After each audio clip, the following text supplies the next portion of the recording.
विद्यार्थी मित्रांनो, मराठी ग्रामर या चॅनलमध्ये पुन्हा एकदा आपलं स्वागत आहे। मागच्या व्हिडिओमध्ये आपण सर्वनाम म्हणजे काय पाहिलं।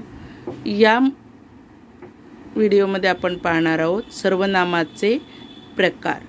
सर्वनामाचा पहिला प्रकार आहे पुरुषवाचक सर्वनाम, पर्सनल प्रोनाउन। पुरुषवाचक सर्वनामाचे 3 प्रकार पडतात। प्रथम पुरुषवाचक सर्वनाम, फर्स्ट प्रोनाउन, द्वितीय पुरुषवाचक सर्वनाम, सेकंड प्रोनाउन, आणि तृतीय पुरुषवाचक सर्वनाम, थर्ड प्रोनाउन। आता प्रथम पुरुषवाचक सर्वनामामध्ये कोण कोण येतं? प्रथम पुरुषवाचक सर्वनामामध्ये मी, आम्ही जे स्वतःला उद्देशून बोललं जातं। द्वितीय पुरुषवाचक तू, तुम्ही, आपण दुसऱ्याला उद्देशून बोललं जातं। आणि तृतीय पुरुषवाचक मध्ये तो, ती, ते म्हणजे थर्ड पर्सन तिसऱ्या व्यक्तीला आपण उद्देशून बोलतो, त्याला म्हणायचं तृतीय पुरुषवाचक सर्वनाम। आता याचे उदाहरण बघा म्हणजे तुम्हाला समजेल। मी पुस्तक वाचते, मी म्हणजे मी स्वतः, म्हणून ते प्रथम पुरुषवाचक। आम्हाला मदत करा, प्रथम पुरुषवाचक। तू चित्रे रंगव, तू म्हणजे दुसऱ्याला सांगितलं म्हणून ते द्वितीय पुरुषवाचक। आपण आमच्या घरी यावे, याच्यामध्ये काय झालं? आपण दुसऱ्याला उद्देशून आपण बोललो म्हणून ते द्वितीय पुरुषवाचक सर्वनाम। आणि तो चोर नाही म्हणजे तिसऱ्याविषयी बोलत, ती रडत होती, थर्ड पर्सन म्हणून हे तृतीय पुरुषवाचक सर्वनाम।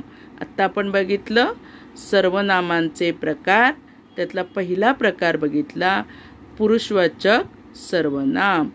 दुसरा प्रकार आहे आत्मवाचक सर्वनाम।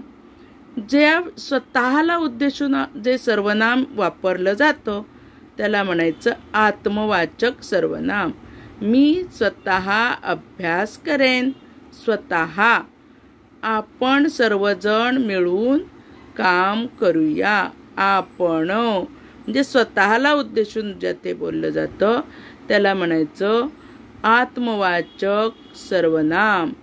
तिसरा प्रकार आहे दर्शक सर्वनाम। दर्शक म्हणजे दाखवणे, जवळची किंवा दूरची वस्तू दाखवण्यासाठी जे सर्वनाम वापरले जाते त्याला म्हणायचं दर्शक सर्वनाम।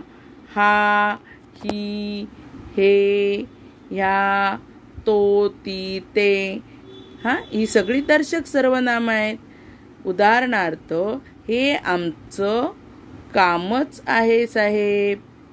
बघ, ह्या मुली बघता बघता निघून गेल्या, ही पुस्तके घ्या। हे दाखवलं ज्या ठिकाणी जातं त्याला म्हणायचं दर्शक सर्वनाम।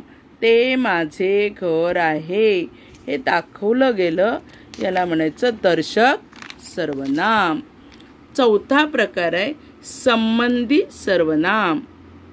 वाक्यात दर्शक सर्वनामाशी संबंध दाखवणाऱ्या सर्वनामांना संबंधी सर्वनाम असे म्हणतात। याचा उपयोग उभयान्वयी अव्ययासारखा होतो। आता हे कसं समजायचं की जो, जी, जे, ज्या, तो, ते, ती, त्या, हे जे सगळे शब्द आहेत ही सगळी सर्वनाम आहेत। ती वाक्यामध्ये संबंध दाखवतात कोणाशी? दर्शक सर्वनामाशी। जो अभ्यास करेल तो उत्तीर्ण होईल, म्हणजे जो म्हणजे कोणीतरी एक, तर जो आणि तो हे काय आहे? संबंधित सर्वनाम। आता जो आणि तो हे उभयान्वयी अव्ययासारखे आहेत। बघा, अभ्यास करेल हे वाक्य, उत्तीर्ण होईल हे वाक्य, तो या वाक्याने जोडलं म्हणून ते उभयान्वयी अव्ययाचं कामही या ठिकाणी करत आहेत। आता शेवटचा आणि 5वा प्रकार आहे ज्याला म्हणायचं प्रश्नार्थक सर्वनाम। सोपं आहे, जे सर्वनाम प्रश्न विचारण्यासाठी उपयोगात येतं त्याला म्हणायचं प्रश्नार्थक सर्वनाम.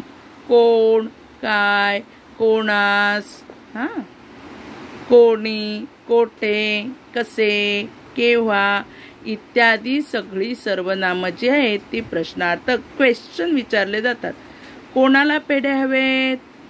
आता कोणाला हे सर्वनाम आहे.